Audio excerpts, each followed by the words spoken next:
तो दोस्तों grand league खेलने के लिए ये मुकाबला काफ़ी ज़बरदस्त होगा। रीज़न क्या है? देखिए यहाँ पर चाहे बंगाल वॉरियर्स इस मैच को जीते या फिर तमिल तलाईबाज इस मैच को जीते, दोनों ही टीम्स को जीत या हार से कोई भी फर्क पड़ने वाला नहीं है, क्योंकि यहाँ पर दोनों ही टीम्स भाई बाहर हो चुके हैं। तो यहाँ पर चाहे बंगाल वॉरियर्स हो या फिर तमिल तलाईबाज हो, दोनों ही टीम्स ये चाहेंगी कि उनके जो बेंच प्लेयर हैं वो मैच पर आएँ और ज़्यादा से ज़्यादा टाइम स्पेंड करें। तो इसीलिए हमको इस मैच में स्मॉल लीग पर ज़्यादा ध्यान ना देकर ग्रैंड लीग पर ज़्यादा फोकस करना होगा। तो दोस्तों इस मैच को कौन सी टीम विन करने वाली है? यहाँ पर बंगाल वॉरियर्स अच्छा करेगी या फिर तमिल तलाईबाज अच्छा करेगी? यहाँ पर भाई बंगाल वॉरियर्स की रेडिंग अच्छा करने वाली है या फिर डिफेंस अच्छा करने वाला है, और वहीं तमिल तलाईबाज की रेडिंग अच्छा करेगी या फिर डिफेंस अच्छा करने वाला है? तो फजल अतराचली हमको कितने टैकल पॉइंट निकाल कर देने वाले हैं? क्या सचिन तंदुरुस्त सुपर 10 कर पाएंगे? तो भाई आपके जो भी डाउट्स हैं इस मैच को लेकर, सारे डाउट्स आज के वीडियो में हम क्लियर करने वाले हैं। बस आपको करना क्या है, फटाफट से वीडियो को एक लाइक कर देना है और वीडियो को बिना स्किप किए पूरा देखना है। तो चलिए वीडियो को स्टार्ट करते हैं। तो हेलो दोस्तों, कैसे हैं आप सब? मैं ओम और आप देख रहे हैं किंग ऑफ फैंटेसी का यूट्यूब चैनल। तो दोस्तों आज हम बात करने वाले हैं प्रो कबड्डी सीजन 11 के मैच नंबर 119। शाम को 8 बजे ये मुकाबला बंगाल वॉरियर्स तमिल तलाईबाज के बीच खेला जाएगा। अब गाइस किसको कैप्टन करना है, किसको वाइस कैप्टन करना है और कौन से हमको 7 प्लेयर टीम में पिक करने हैं, तो इन सब पर बात करेंगे आज के इस वीडियो में। तो वीडियो आपके लिए बहुत ही हेल्पफुल होने वाली है और वीडियो को बिना स्किप किए पूरा देखिएगा। तो चलिए हम लोग सबसे पहले बात कर लेते हैं विनिंग परसेंटेज को लेकर। तो देखिए दोस्तों यहाँ पर जो 55% विनिंग है वो दी हुई है बंगाल वॉरियर्स की, और वहीं मैंने साथ ही साथ 45% जो विनिंग है वो दी हुई है तमिल तलाईबाज की। अब गाइस रीज़न क्या है? देखिए यहाँ पर हम तमिल तलाईबाज की बात करें तो भाई यहाँ पर स्टार्टिंग में अच्छा कर रही थी, बट रिसेंट के कुछ मैचों से ना ही इनकी रेडिंग अच्छा कर पा रही है और ना ही इनका डिफेंस उतना अच्छा कर पा रहे हैं। इसीलिए हमको कहीं ना कहीं तमिल तलाईबाज थोड़ी वीक परफॉर्मेंस करती दिख रही है। और वहीं अगर बात करें बंगाल वॉरियर्स की, तो देखिए यहाँ पर स्टार्टिंग इनकी भी बहुत शानदार थी, बट बीच के जो भी इन्होंने मैच खेले सारे मैच एक तरफ से हारे। उसके बाद में वापस इन्होंने कमबैक किया और काफ़ी ज़बरदस्त कमबैक किया। तो यहाँ पर बंगाल वॉरियर्स रिसेंट के कुछ मैचों से काफ़ी ज़बरदस्त खेल रही है। तो मैं आपको बता दूं कि यहाँ पर जो हमारी तमिल तलाईबाज है भाई पॉइंट्स टेबल में नंबर 9 पर है। 6 मैच इन्होंने जीते हैं, 12 मैच इन्होंने हारे हैं और 1 मैच इनका टाई रहा है। टोटल 19 मैच यहाँ पर तमिल तलाईबाज ने खेले हुए हैं। भाई अगर हम बंगाल वॉरियर्स की बात करें तो भाई टोटल 19 मैच बंगाल वॉरियर्स ने भी खेले हुए हैं, जिसमें से 5 मैच जीते हैं, 11 मैच हारे हैं और 3 मैच टाई रहे हैं। और पॉइंट्स टेबल में अगर हम बात करें तो नंबर 10 पर है हमारी बंगाल वॉरियर्स। तो इसीलिए आप पॉइंट्स टेबल के परफॉर्म के अकॉर्डिंग समझ सकते हैं कि क्या इनका परफॉर्मेंस रहने वाला है इस मैच में। और बंगाल वॉरियर्स की टीम मुझे कहीं ना कहीं स्ट्रांग नज़र आ रही है, इसीलिए मुझे लगता है कि इस मैच में बंगाल वॉरियर्स तमिल तलाईबाज को हराकर इस मैच को विन करने वाली है। समझ गए दोस्तों? तो चलिए अब हम लोग बात कर लेते हैं टीम्स के बारे में। तो देखिए सबसे पहले बात करेंगे बंगाल वॉरियर्स के बारे में और उससे पहले इसके डिफेंस को समझ लेते हैं। तो दोस्तों सबसे पहले चेन आपको देखने को मिलेगी फजल अतराचली पी विनय रानी की। उसके बाद दूसरी चेन आपको हमारे कवर्स की देखने को मिलेगी जो कि मयूर कदम और एस्टेट करेगी होने वाली है। उसके बाद आपको भाई विश्वास विदाउट चैन देखने को मिलेंगे। उसके बाद ए शिंदे और एन कुमार की आपको तीसरी चैन देखने को मिलेगी। गाइज ये हमारा बंगाल वॉरियर्स का डिफेंस है और इस तरह से आपको चैन्स देखने को मिलेंगी। चलिए दोस्तों बात कर लेते हैं रेडिंग के बारे में। तो देखिए यहाँ पर 70% राइट से रेडिंग होने वाली है जो कि एस प्रसाद और सचिन तनवर करने वाले हैं, और वहीं 30% जो रेडिंग है वो लेफ्ट से होने वाली है जो कि हिमांशु करने वाले हैं। अब गाइज 70% राइट से रेडिंग होने वाली है, यानी कि ये जो एरिया होगा वो क्राउडेड होने वाला है, क्योंकि यहाँ पर 70% राइट से रेडिंग होने वाली है। तो सबसे पहला अटैक जो करेंगे वो होंगे हमारे फजल अतराचली। उसके बाद दूसरा अटैक जो होगा वो हो गए हमारे मयूर कदम। कहने का मतलब है दोस्तों यहाँ पर सबसे पहले फजल अतराचली और मयूर कदम, इनके पास हाई चांस रहने वाले हैं इस मैच में परफॉर्मेंस बेटर देने के। तो चलिए हम लोग बंगाल वॉरियर्स के डिफेंस के हर एक प्लेयर के बारे में डिटेल से समझ लेते हैं, क्योंकि हमको विनिंग टीम बनाने के लिए हर एक प्लेयर के बारे में डिटेल से पता होना इम्पोर्टेंट है। तो सबसे पहले बात करेंगे फजल अतराचली के बारे में। तो देखिए भाई जब से बंगाल वॉरियर्स ने कमबैक किया है वो किया है सिर्फ फजल अतराचली की वजह से, क्योंकि इन्होंने पिछले 2-3 रिसेंट के मैचों से काफ़ी ज़बरदस्त परफॉर्मेंस कर रहे हैं। और इसीलिए मुझे जब लगता है कि यहाँ पर राइट साइड से रेडिंग 70% होने वाली है, तो फिर फजल अतराचली से हम लोग 3 से 4 टैकल मान के चल सकते हैं। अगर यहाँ पर एस प्रसाद और सचिन तनवर थोड़ी भी परफॉर्मेंस लो करते हैं तो फिर फजल अतराचली आराम से हमको 3 से 4 टैकल पॉइंट निकाल कर दे सकते हैं। उसके बाद हम लोग बात करेंगे पी विनय रानी के बारे में। तो देखिए भाई यहाँ पर पी विनर आने भी अच्छी रेडिंग कर देते, बट अभी मुझे लगता है कि जो हमारी तमिल तलाईबाज है उसका रेडिंग और ना ही उसका डिफेंस अच्छा कर पा रहा है, तो फिर पी विनर आने से हम लोग 40 से 50 पॉइंट मान के चल सकते हैं। उसके बाद बात करेंगे एस टटकरे के बारे में। तो देखिए दोस्तों यहाँ पर 30% लेफ्ट से रेडिंग होने वाली है जो कि हिमांशु करने वाले हैं, तो इसीलिए टटकरे के पास उतने ज़्यादा चांस नहीं रहने वाले हैं, तो इसीलिए हम लोग इनसे 1 से 2 टैकल पॉइंट मान के चल सकते हैं। उसके बाद बात करेंगे विश्वास के बारे में। तो देखिए विश्वास हमारे राइट राइडर हैं और तमिल तलाईबाज का अगर डिफेंस अच्छा नहीं कर रहा है तो फिर यहाँ पर हमें लगता है कि विश्वास हमको 40 से 50 पॉइंट निकाल कर दे सकते हैं, क्योंकि भाई यहाँ पर जो लेफ्ट कॉर्नर प्ले करेंगे वो होंगे हमारे एन कुमार, इसीलिए यहाँ पर एन कुमार भी अच्छी परफॉर्मेंस दे देते हैं किसी किसी मैच में, तो इसीलिए हम लोग यहाँ पर जो बंगाल वॉरियर्स के रेडर्स हैं उनसे ज़्यादा हाई एक्सपेक्टेशन नहीं रखेंगे, तो इसीलिए हम लोग विश्वास से 40 से 50 पॉइंट मान के चल सकते हैं। उसके बाद बात करेंगे मयूर कदम के बारे में। तो देखिए भाई 70% राइट से रेडिंग होगी, तो मयूर कदम के पास जो चांस है वो हाई रहने वाले हैं, तो इसीलिए मुझे लगता है कि मयूर कदम हमको 2 से 3 टैकल पॉइंट निकाल कर दे सकते हैं। अगर यहाँ पर एस प्रसाद और सचिन तंवर थोड़ा भी लो परफॉर्मेंस करेंगे तो फिर यहाँ पर मयूर कदम भी हमको 2 से 3 टैकल निकाल कर दे सकते हैं। उसके बाद बात करेंगे ए शिंदे के बारे में।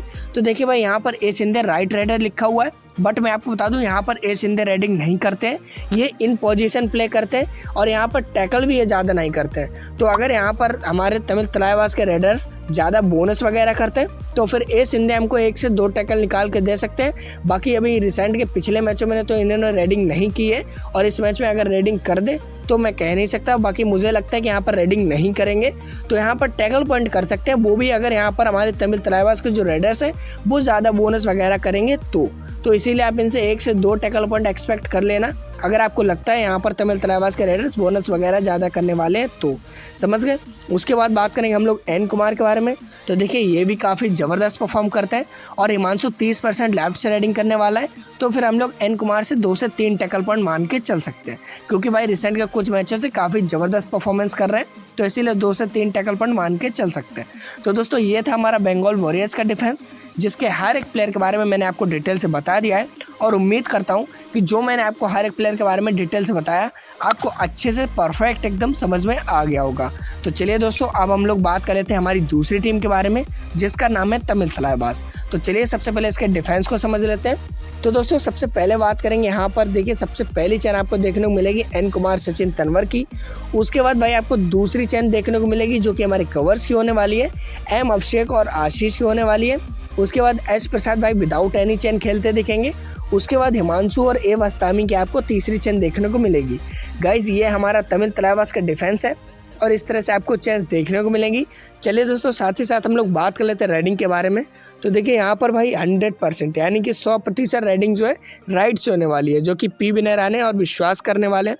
तो भाई जब 100% राइट से रेडिंग होने वाली है तो ये जो एरिया होगा काफ़ी क्राउडेड होगा और सबसे ज़्यादा रेडर्स यहीं पर मूवमेंट करने वाले हैं, क्योंकि राइट से ही 100% रेडिंग हो रही है। तो जो रेडर्स है सबसे ज़्यादा मूवमेंट कहाँ करेंगे, राइट ही जोन पे। तो सबसे पहला अटैक जो करेगा वो होगा एन कुमार। उसके बाद दूसरा अटैक यहाँ पर एम अभिषेक का आने वाला है।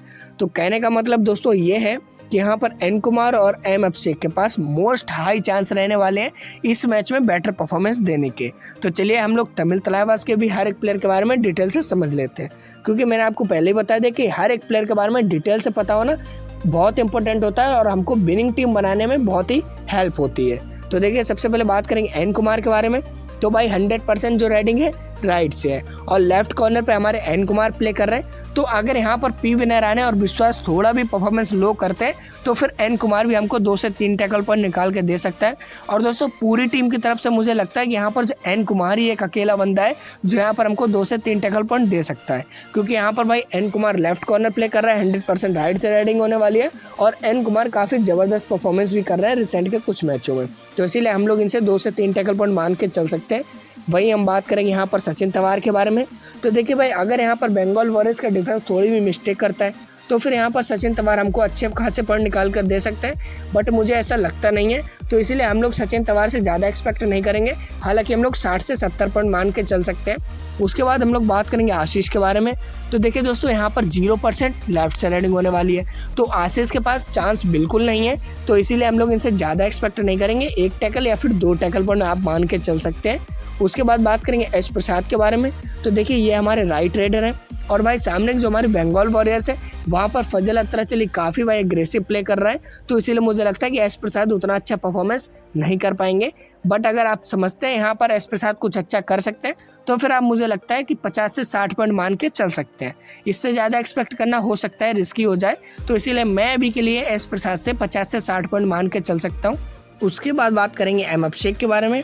तो देखिए दोस्तों यहाँ पर 100% जो राइडिंग है वो राइट से होने वाली है, जो कि पीवी ने विश्वास करने वाले हैं। तो कहने का मतलब है कि एम अभिषेक के पास मोस्ट हाई चांस रहने वाले हैं इस मैच में, तो इसीलिए हम लोग एम अभिषेक से 2 से 3 टैकल पॉइंट मान के चल सकते हैं। अगर यहाँ पर पीवी और विश्वास थोड़ी भी मिस्टेक करेंगे तो फिर एम अभिषेक ज़्यादा टैकल कर सकते हैं, बट अभी के लिए मैं आपको बता दूँ कि इनसे 2 से 3 टैकल पॉइंट हम लोग मान के चल सकते हैं। उसके बाद बात करेंगे दोस्तों हिमांशु के बारे में। तो देखिए हिमांशु भी भाई किसी किसी मैच में बहुत ही अच्छी परफॉर्मेंस कर देते हैं, बट यहाँ पर जो बंगाल वॉरियर्स है वो भाई काफ़ी ज़बरदस्त परफॉर्म कर रही है रिसेंट के कुछ मैचों से, तो इसीलिए मुझे लगता है कि हिमांशु यहाँ पर उतना अच्छा नहीं कर पाएंगे, तो इसीलिए हम लोग 40 से 50 पॉइंट हिमांशु से मान के चल सकते हैं। उसके बाद दोस्तों बात करेंगे ए बस्तामी के बारे में। तो देखिए यहाँ पर 0% लेफ्ट से राइडिंग होने वाली है। कहने का मतलब है ए बस्तामी के पास भाई बिल्कुल चांस रहने वाले हैं नहीं। हाँ, अगर ये यहाँ पर गौरव खत्री की तरह थोड़ा एडवांस प्ले करते हैं तो फिर हमको 2 से 3 टैकल पॉइंट निकाल कर दे सकते हैं, बट मुझे नहीं लगता है यहाँ पर ए बस्तामी उतना एडवांस प्ले करेंगे। अगर आपको लगता है कि ए बस्तामी उतना एडवांस प्ले करेंगे गौरव खत्री की तरह, तो फिर आप ए बस्तामी से 2 से 3 टैकल पॉइंट मान के चल सकते हैं। अभी के लिए मैं इनसे 1 से 2 टैकल पॉइंट मान के चल सकता हूँ। तो दोस्तों ये था हमारा तमिल तलाइवास का डिफेंस, जिसके हर एक प्लेयर के बारे में मैंने आपको डिटेल से बता दिया है। अब दोस्तों बात कर लेते हैं 3 most important captain vice captain picks के बारे में, क्योंकि देखिए कैप्टन वाइस कैप्टन के ऊपर हमको ज़्यादा फोकस करना रहता है। अगर कैप्टन वाइस कैप्टन हमारे बेस्ट परफॉर्मेंस करते हैं तो फिर जो हमारी टीम है वो काफ़ी अच्छी रैंक करती है, तो इसीलिए हमका जो मोस्ट फोकस करना होता है वो कैप्टन वाइस कैप्टन के ऊपर करना होता है। तो देखिए यहाँ पर मैंने आपको 3 most important captain vice captain बताए हुए हैं, जो कि दोस्तों हर वीडियो में बताता हूँ, और अगर आप हमारे वीडियो देखते हैं तो आपको पता होगा। और जो कैप्टन वाइस कैप्टन बताता हूँ वो भाई परफॉर्म भी करते हैं, और उसका प्रूफ मैं आपको टेलीग्राम पर दे देता हूँ। तो देखिए दोस्तों यहाँ पर सबसे पहले मैंने आपको एन कुमार बताया हुआ है जो कि राइट कॉर्नर है। उसके बाद मैंने दूसरा यहाँ पर आपको फजल अत्राचली बताया हुआ है जो कि लेफ्ट कॉर्नर है, और वहीं मैंने वापस से आपको एन कुमार बताया हुआ है जो कि हमारे लेफ्ट कॉर्नर है। तो दोस्तों ये 3 प्लेयर मैंने आपको कैप्टन वाइस कैप्टन में बताए हुए हैं, और मुझे लगता है जो हमारे ड्रीम टीम के कैप्टन वाइस कैप्टन है वो कहीं ना कहीं इन्हीं 3 प्लेयर में से होने वाले हैं। तो चलिए दोस्तों अब मैं आपको 2 इंपॉर्टेंट काम बता देता हूँ। ये दोनों ही काम काफ़ी इंपॉर्टेंट है और इसमें आपका ज़्यादा टाइम भी लगने वाला नहीं है, तो फटाफट से इन दोनों काम को कर लीजिए। सबसे पहला काम भाई, अभी के अभी वीडियो के डिस्क्रिप्शन में जाइए या फिर कमेंट सेक्शन में जाइए, वहाँ पर आपको टेलीग्राम चैनल का लिंक मिल जाएगा। उस पर क्लिक करके फटाफट से टेलीग्राम चैनल को ज्वाइन कर लीजिए। अब उससे क्या होगा, जो भी हमारी प्लेइंग 7 आने के बाद फाइनल टीम्स रहेंगी, जो भी प्लेइंग 7 रहेगी, जो भी चेंजेस रहेंगे, जो भी हमारे ट्रम्प प्लेयर रहेंगे, और भाई कबड्डी से रिलेटेड जो भी डिटेल्स एंड इन्फॉर्मेशंस रहेंगी, सब कुछ मैं आपको प्रोवाइड कर देता हूँ। कहाँ? टेलीग्राम चैनल पर। इसीलिए आपसे बोलता हूँ कि फटाफट से टेलीग्राम चैनल को ज्वाइन कर लो। भाई वीडियो के डिस्क्रिप्शन में जाओ, वहाँ पर लिंक मिल जाएगा। अगर वहाँ पर नहीं जा सकते हो तो फिर कमेंट सेक्शन में जाओ, वहाँ पर आपको लिंक मिल जाएगा। कहीं भी जाओ, बट आपको टेलीग्राम को ज्वाइन करना है, ये काफ़ी ज़्यादा इंपॉर्टेंट है। और दूसरा, अगर भाई अभी तक आपने हमारे यूट्यूब चैनल को सब्सक्राइब नहीं किया है तो भाई देखो, देर मत करो, रिस्क बिल्कुल मत लो। फटाफट से नीचे आपको सब्सक्राइब का बटन दिख रहा होगा, उस पर क्लिक करो, फटाफट से चैनल को सब्सक्राइब कर लो। बेल आइकन ऑल पर सेट कर लेना ताकि हमारा आने वाला हर एक वीडियो आपको लगातार मिलता रहे। और वीडियो में मैंने जो आपको हर एक प्लेयर के बारे में डिटेल से बताता हूँ, तो उसको आप डिटेल से समझकर विनिंग टीम बना पाओ और उसके साथ आप विनिंग भी कर पाओ। इसीलिए बोलता हूँ कि दोनों काम काफ़ी इंपॉर्टेंट है, और भाई इसमें आपका कोई भी पैसा लगने वाला नहीं है। 2 से 3 सेकंड का काम है, फटाफट से कर लीजिए। उम्मीद करता हूँ मेरे जितने भी प्यारे भाई हैं सभी ने कर लिया होगा, और जिस भाई ने नहीं किया है कोई बात नहीं, अभी कर सकते हो आप। अभी कभी जाओ, वीडियो के डिस्क्रिप्शन में टेलीग्राम चैनल का लिंक मिलेगा। बाकी सब्सक्राइब कैसे करना है वो आपको पता है। तो चलिए दोस्तों, अब हम लोग बात कर लेते हैं यहाँ पर टीम्स को लेकर। तो देखिए यहाँ पर मैंने आपको 2 टीम्स दी हुई हैं। सबसे पहली टीम भाई स्मॉल लीग दी हुई है, और दूसरा यहाँ पर मैंने आपको ग्रैंड लीग दी हुई है। अब गाइस हमारी स्मॉल लीग टीम का क्या कॉम्बिनेशन रहने वाला है और क्या कॉम्बिनेशन रहने वाला है ग्रैंड लीग टीम का, तो सबसे पहले हम लोग स्मॉल लीग के कॉम्बिनेशन के बारे में समझ लेते हैं। तो दोस्तों यहाँ पर देखिए, डिफेंडर्स में मैंने फजल अत्राचली, एन कुमार, ए बस्तामी को पिक किया हुआ है। उसके बाद मैंने ऑलराउंडर में एन कुमार, हिमांशु को पिक किया हुआ है। उसके बाद सचिन तंवर और पी विनय को रेड एस में पिक किया हुआ है। यहाँ पर कैप्टन मैंने एन कुमार को किया है और वाइस कैप्टन फजल अत्राचली को किया है। तो दोस्तों ये था हमारा स्मॉल लीग का कॉम्बिनेशन। चलिए बात कर लेते हैं ग्रैंड लीग के बारे में। तो देखिए यहाँ पर डिफेंडर्स में फजल अत्राचली, एन कुमार, एम अभिषेक को पिक किया हुआ है। उसके बाद ऑलराउंडर में मैंने विश्वास, हिमांशु और एन कुमार को पिक किया हुआ है। उसके बाद पी विनय राणे को मैंने रेडर्स में पिक किया हुआ है, जिसमें कैप्टन एन कुमार को किया हुआ है और वाइस कैप्टन फजल अत्राचली को किया हुआ है। तो दोस्तों ये था हमारा ग्रैंड लीग का कॉम्बिनेशन। चलिए दोस्तों अब मैं आपको बता देता हूँ कि यहाँ पर जो मैंने आपको 2 टीम्स दी हुई हैं भाई, दोनों टीम्स इस वीडियो के प्रेडिक्शन के हिसाब से दी हुई हैं। बाकी जो प्लेइंग 7 बनाने के बाद हमारी फाइनल टीम्स रहेगी, जो भी चेंजेस रहेंगे भाई सब कुछ आपको देखने को मिलेगा कहाँ, टेलीग्राम चैनल पर। तो इसीलिए अभी के अभी वीडियो के डिस्क्रिप्शन में जाओ, टेलीग्राम चैनल का लिंक मिलेगा, लिंक पर क्लिक करो, फटाफट से टेलीग्राम चैनल को ज्वाइन कर लो। अगर आप डिस्क्रिप्शन में नहीं जा सकते कोई बात नहीं, कमेंट सेक्शन में जाओ, वहाँ पर लिंक को पिन किया हुआ है, वहाँ पर क्लिक करके आप टेलीग्राम चैनल को ज्वाइन कर सकते हो। तो दोस्तों कहने का मतलब है आप कहीं भी जाओ, डिस्क्रिप्शन में जाओ या कॉमेंट सेक्शन में जाओ, बस आपको टेलीग्राम चैनल को ज्वाइन करना है, ये काफ़ी ज़्यादा इंपॉर्टेंट है। दूसरा, अगर आपने अभी तक यूट्यूब चैनल को सब्सक्राइब नहीं किया है तो भाई बिल्कुल लेट मत करो, फटाफट से नीचे सब्सक्राइब का बटन दिख रहा होगा, उस पर एक छोटा सा क्लिक करना है, बस क्लिक कर दो, हो गया काम। बेल आइकन को ऑल पर सेट कर लेना ताकि आने वाला हर एक वीडियो आपको लगातार मिलता रहे। बाकी दोस्तों अगर आपको वीडियो पसंद आई हो तो वीडियो को एक लाइक ज़रूर कीजिएगा, क्योंकि आपका एक लाइक हमें सच में बहुत मोटिवेट करता है। तो फटाफट से आप एक लाइक कर दीजिए। बाकी मिलते हैं अपने किसी नेक्स्ट वीडियो में, तब तक के लिए जय Shri Ram, love you all.